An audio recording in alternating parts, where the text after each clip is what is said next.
E agora começa um novo quadro do Pit Stop. O painel Pit Stop traz os comentários de Vitor Paulino e Ricardo Santana do que aconteceu no final de semana. E daí, meninos? Vamos começar comentando um pouquinho da Indy? O que aconteceu com o Dario Franchitti? Ele quase escorregou, mas ganhou mesmo assim? Como que foi? Exatamente, Tati. Eu estava acompanhando a corrida. Logo no início, uma bandeira amarela. Tinha acontecido um acidente, rapidamente foi resolvido, não precisou de bandeira amarela. Ele acabou indo para os boxes, pensando que tinha bandeira amarela, tudo. E a equipe chamou, ele fez a parada dele para não ter que ficar parado durante o safety car. E acabou o tiro saindo pela culatra, né? E aí ele caiu para o final do grid, mas no decorrer da corrida, com o carro bem acertado, ele avançou muito bem, conseguiu chegar ao lugar mais alto, né? É uma corrida bastante movimentada, com muitas ultrapassagens também, né? E característica do circuito de Toronto, né? E também muitas bandeiras amarelas. O Paul Tracy foi um destaque, mesmo ele batendo com o Hélio Castro Neves no final, ele foi destaque que em um momento da corrida ele passou 3 carros em 3 voltas. Passou o Tagliani, Mauro Moraes e eu não vou lembrar agora, o Will Power, se eu não estou enganado. Ele fez uma boa corrida, mas no final acabou se envolvendo em acidente com o Hélio Castro Neves. O Castro Neves também fazendo uma boa corrida, né? Chegou até estar disputando ali a liderança, mas infelizmente se envolveu no acidente, e aí, nos vários acidentes que aconteceram durante a corrida, e acabou não conseguindo o êxito, né? Que ficou com o Dario Franchitti mais uma vez. Tanto é que a vitória do Dario Franchitti veio justamente por causa desse acidente do Paul Tracy e do Hélio Castro Neves. Então tá, e agora falar um pouquinho da NASCAR. O que vocês acham? O campeonato é totalmente estável, né? Tem horas que um é o primeiro, outras horas é o outro. Os 4 primeiros ali estão basicamente garantidos já. Eles têm mantido essa posição aí há umas 5 corridas. A NASCAR que tem corrida quase toda semana. E eles têm conseguido manter essa regularidade. O Kurt Busch, o Jeff Gordon, o Jimmy Johnson e o Tony Stewart. Esses são os líderes do campeonato. Agora a briga mesmo está do 5º para baixo, ali, do 5º lugar para baixo até o 12º, que é o grupo que vai para os playoffs e disputar o campeonato. Um que está parecendo que vai se firmar é o Juan Pablo Montoya, que está em 9º agora. É uma característica até da NASCAR, até por ter uma grande distribuição de pontos, né? Tem todos os colocados ganham pontos e tem pontos para várias outras situações da corrida, que proporciona essa briga direta para os playoffs, que torna a categoria bem interessante e bem mais emocionante, né? Até para o próprio americano que adora esse tipo de emoção. E a Fórmula 1 também foi bem movimentada esse final de semana.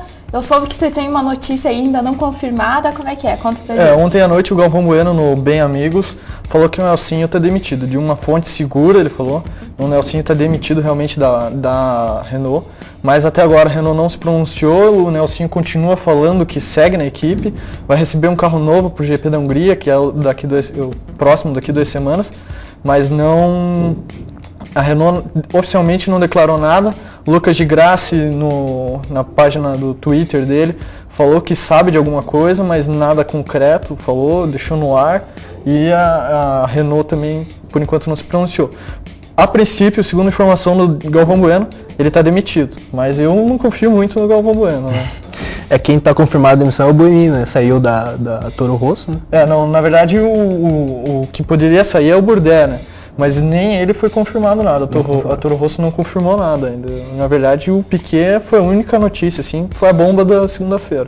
Mas vai haver algumas mudanças aí na Fórmula 1, provavelmente. Provavelmente até o final da temporada, com certeza. O Bourdais e o Nelsinho podem sair.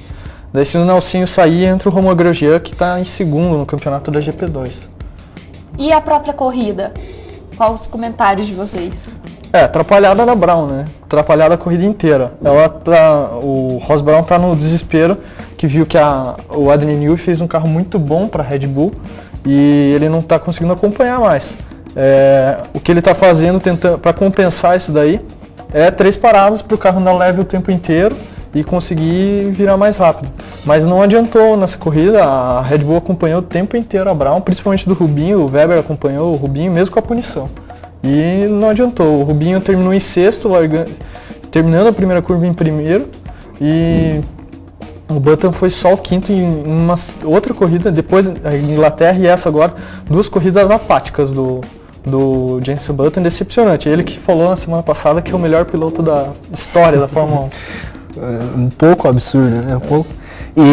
Mas essa corrida foi uma corrida das primeiras que não deu sono, né? Você acorda de manhã, não teve sono, de voltar a dormir porque a corrida foi movimentada também, teve horas ali que até 4 pilotos tinham chance de chegar à vitória, né? Então foi uma corrida bem interessante. E a atrapalhada da Brown mesmo, que está começando a decair, né? Mas agora a gente tem que ver na próxima Grande Prêmio da Hungria para ver o que vai acontecer.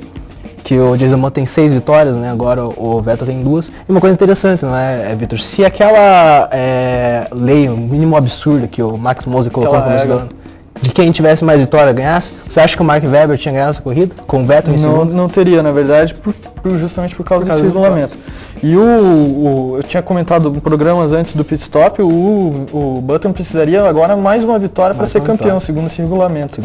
E não chegou a essa vitória ainda, bem na hora a Red Bull conseguiu achar o caminho aí para chegar às vitórias e não está deixando. Né? Tá ficando mais ou menos como ano passado, né? Só que era McLaren e Ferrari, agora Red Bull e Brown. Exatamente. Eu acho que o grande vilão aí mesmo não é nem o Vettel, é o Webber mesmo, como falaram na transmissão da Rede Globo. O Webber ele é muito mais constante que o Vettel. Exatamente. Mas até esse campeonato, apesar de estar equilibrado entre Red Bull e Brown, não está tão competitivo quanto no ano passado, que chegou ao Vettel mesmo, da Toro Rosso vencer a corrida, Alonso vencer 2 corridas. Exatamente. E o Kovalainen, que não estava na McLaren, mas não estava disputando, conseguiu também chegar a uma vitória. Esse ano já não vejo isso. Mesmo o Felipe Massa fazendo uma boa corrida, a Ferrari desenvolvendo, não sei se até o final vai conseguir. Só 3 ganharam, né? O Button, o Vettel e o Webber. Então, esse campeonato, apesar de parecer ser mais equilibrado, ainda assim não se mostra. O novo regulamento acabou deixando um domínio de uma equipe numa corrida só, né? Aquela corrida de carrossel, como chamam. Então tá, meninos, obrigada pela participação de vocês. O Pit Stop vai acabando, mas você pode acompanhar o Pit Stop pelo YouTube, no endereço www.youtube.com.br/programa Pit Stop, ou pelo blog do Pit Stop no endereço www.programapitstop.blogspot.com. Você também pode entrar em contato com o nosso programa pelo e-mail, programa.pitstop@gmail.com. O Pit Stop fica por aqui, nós voltamos na quinta-feira. Até lá! Até lá! 3, 2, 1. Olá, começa agora o Pit Stop, seu programa do automobilismo. Veja os destaques dessa edição. Indy NASCAR. Scott Dixon tem 345 e Ryan Briscoe 334 pontos. Hélio Cazar